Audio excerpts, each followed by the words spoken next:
Seperti yang sudah kita dengar, hari ini kita merayakan hari Minggu biasa yang ke-32.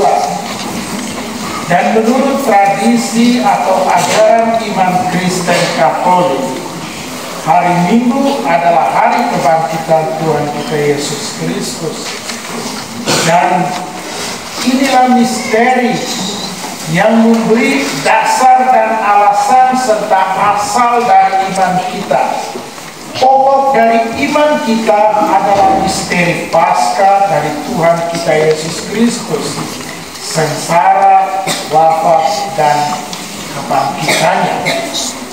Karena itu kita semua berkumpul di gereja ini, gereja Stasi Oitfo, sebagai satu komunitas, satu himpunan umat Allah, murid dan saksi Tuhan kita Yesus.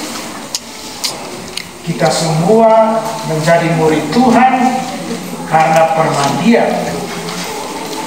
Kita semua dikuatkan dan diberanikan oleh Roh Kudus melalui sakramen Krisma dan dibekali oleh perayaan Misa Kudus setiap hari Minggu.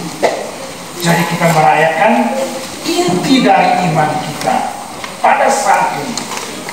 Dan menurut Bapak Paus Benediktus ke-16, kita bertemu dengan Tuhan dengan cara yang sangat mulia melalui pewartaan sabdanya dan terutama melalui komuni kudus, sambut tubuh dan darah Tuhan.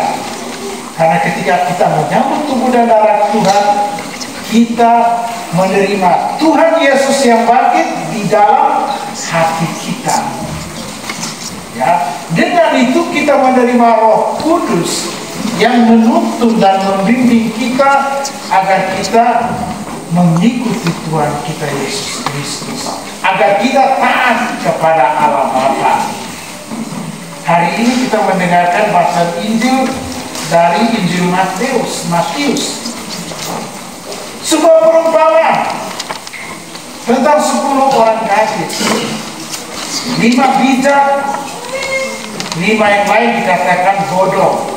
Tapi saya lebih senang mengatakan sembrono, tidak bijak. Latar belakangnya adalah pesta pernikahan, dan kita tidak tahu kapan mempelai datang.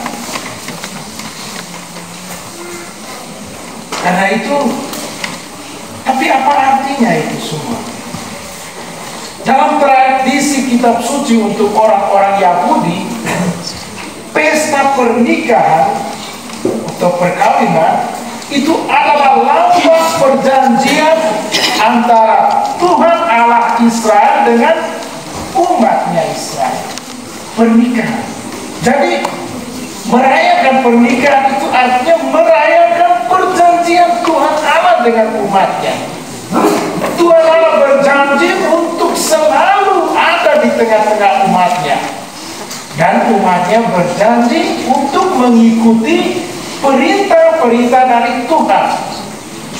Alhasil, Tuhan selalu setia kepada janjinya, tapi umat tidak selalu setia. Ada waktu umat begitu setia, ada waktu umat mulai bingung-bingung, mulai ragu-ragu, dan ada waktu umat tidak setia lagi. Itulah kita manusia. Lalu lampu pelita. Apa artinya lampu pelita di sini?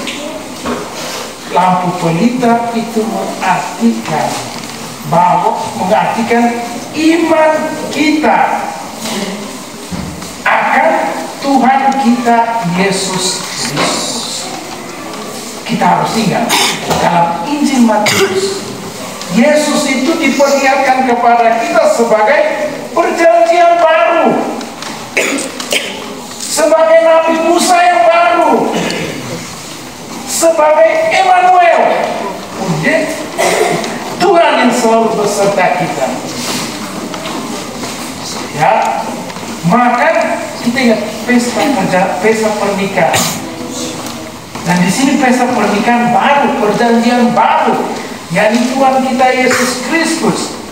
Maka mempelai yang ditunggu di sini adalah Tuhan kita Yesus Kristus sendiri. 10 gadis itu adalah kita semua. Mereka yang bijaksana itu artinya mereka yang selalu menghayati iman mereka, meneladani Yesus Kristus, mencari dan mengikuti kehendak Allah Bapa. Biar dalam situasi yang bagaimanapun tetap percaya kepada Allah Bapa, tetap ikut Dia punya perintah. Seperti yang dikatakan oleh Bunda Maria, aku ini kata Tuhan, terjadilah padaku menurut Tuhan. Bunda Maria selalu taat kepada Tuhan. Ya. Lalu siapa gadis-gadis yang bawa pelita tapi tidak bawa minyak cadangan? Itu orang yang kurang percaya. Itu adalah orang Kristen yang pada waktu itu kan waktu Injil ini ditulis, orang-orang Kristen itu sementara susah. Mereka dikejar-kejar, dianiaya, bahkan banyak yang dihukum mati, dicerca, diolok, dicaci maki, dan banyak pula godaan yang lain. Ada godaan duniawi pada waktu itu. Hasilnya banyak orang Kristen yang hari Minggu pergi ke gereja jadi lebih suci daripada malaikat agung, keluar dari gereja jadi lebih buruk daripada setan. Jadi Injil hari ini mengatakan kepada kita semua untuk selalu menghidupi iman kita, menghayati iman kita dalam situasi apa saja. Kita selalu omong, kita punya hidup ini susah senang dan lebih banyak susahnya. Pada saat kita putuskan untuk berbuat baik, susahnya lebih banyak. Ya kan? Kalau kita mau hidup yang bersenang-senang, itu senangnya lebih banyak. Tapi kita akan menjadi seperti 5 gadis yang bawa pelita tapi tidak bawa minyak cadangan. Mereka tunggu ini mempelai kapan datang.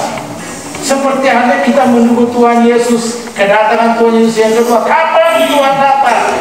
Kalau kamu tanya saya, Pater, kapan Tuhan Yesus datang? Saya bilang, saya juga tidak tahu. Yang paling penting, kita selalu menghayati iman kita. Berdoa, percaya kepada Tuhan, ya, saling membantu satu sama lain, selalu berbuat baik.